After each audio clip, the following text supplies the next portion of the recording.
And so today I want to address the issue of how can you fix a toxic relationship so that you can create a healthy relationship. And you know, if it is a romantic relationship where you are feeling unfulfilled and you're feeling unappreciated, undervalued, it can drive you to isolate and withdraw from other relationships now, like friendships, family relationships, because you are not feeling overall, you are not feeling okay. Number one, you need to self-reflect.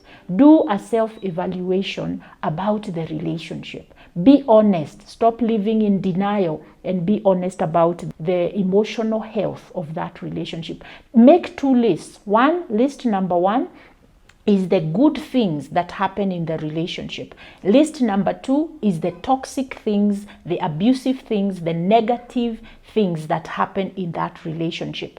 Column number three, you need to identify the emotions that are triggered by both of the lists. When my partner or when my relationship is supportive, it is exciting, and I'm feeling fulfilled, these are the emotions that I experience. Joy, peace, hope, relaxation, whatever it is that you feel, write it down. Then when my relationship is going through a toxic patch, these are the negative emotions that I feel. I feel fearful. I feel disrespected. I feel unappreciated, undervalued. I feel abused, whatever those feelings are. And then another column, identify the behaviors that are triggered by that negative emotional space. I go drinking. I go and I escape through working too many hours. I escape through spending more time with my friends, going to my mom's house, or refusing to eat at home. Whatever those behaviors you go into in order to cope with the negative experience in your relationship, write them down. And then also write when the relationship is in a good patch. What are my behaviors? Am I happy? Do I cook for my partner? Whatever it is. So you want to make sure that you do that. That is on self-reflection. The number two thing that you need to do, personal healing through professional therapy, because you are going to be able to get down into the attitudes, the belief systems that maintain the toxicity in your own life. If you do not have the money or the opportunity to go for therapy, you can actually start writing, do journaling, talk about your childhood, identify number one, the experiences you had, what were the coping mechanisms you developed in order for you to cope with the abuse when you were either abuse, neglect, abandonment, whatever it was you went through. And sometimes some of the experiences we had as children, sometimes they can be life transitions, like moving away from a place where you had friends, you were in school, and then you go to another place and it was hard for you to adjust. It could be the loss of a parent through death. It could also be divorce and separation of your parents. And so those are some things that could happen, or even the loss or the death of a loved one, like a sibling, and not being able to find a way to process that. Another very debilitating experience when you are in your teenagehood is if you got pregnant, for instance.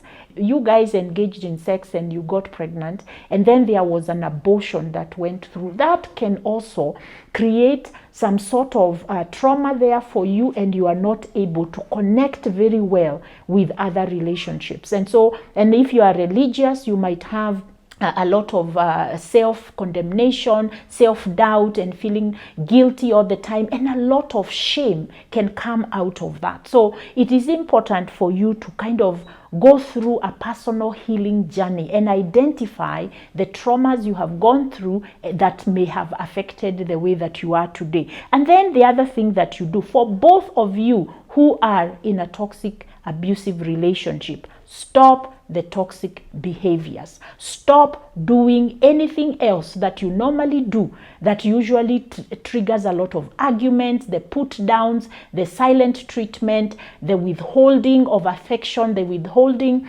of money, all of that. You need to stop doing all of that. Then stop blaming and being so negative. Stop always judging each other. Stop accusing each other of things. Instead of you, start owning your emotions. Start saying, I feel XYZ when you do such behavior. And the story I tell myself in my mind about why you do these behaviors is this and this and that. Try to own the emotions. Try to own your experience inside of you, so that you can reduce the amount of blaming and counter-blaming accusations that happen within that relationship. And then the other thing is learn how to set boundaries on yourself. When you feel this need to lash out, take some time, drink some water, walk away, go and go for a walk, go for a jog. Don't go drinking. Don't go and do some stuff that is self-destructive, because then when you come back, you will come back still in the same space where you are. So when we talk about changing the behaviors, setting boundaries, start by setting boundaries on yourself, and then set boundaries with your partner. Let them know your deal breakers. If this is going to continue to happen, there will be a consequence. And once you identify what that consequence is, please stay consistent with the consequence and do not give excuses why you should go back. Now, there is an issue about forgiving and reconciling. How do you forgive in a relationship where it's a long-term relationship, but still demand that there be a change? Forgiving someone of something they have done that is hurtful, that causes you pain, does not always equal to allowing the behavior to continue on. You need to forgive and you need to have consequences if the forgiveness is not taken seriously. The thing is, if we do not allow people to feel the pain of the consequence, they will never change behavior. That for this relationship to be meaningful and for me to stay in it, this has to change. And if it doesn't change, this is the consequence. And once you take the consequence, stay consistent until there is real change. Because if there is no real change, then what is going to happen? You will go back to the familiar patterns. Remember, toxicity is continually staying in these cyclical toxic patterns over time, that you become so used to them, that you are so familiar, it's hard for you to walk away. If you want to fix the relationship, these are some of the steps you can take, and it has to be mutual. It has to be both of you have identified that the relationship is toxic and we can work together to fix it. And so each one of you would have to be consistent with the change. Until I see you next time, may you continue to live by design, and feel free to reach out to me and I will be glad to support you.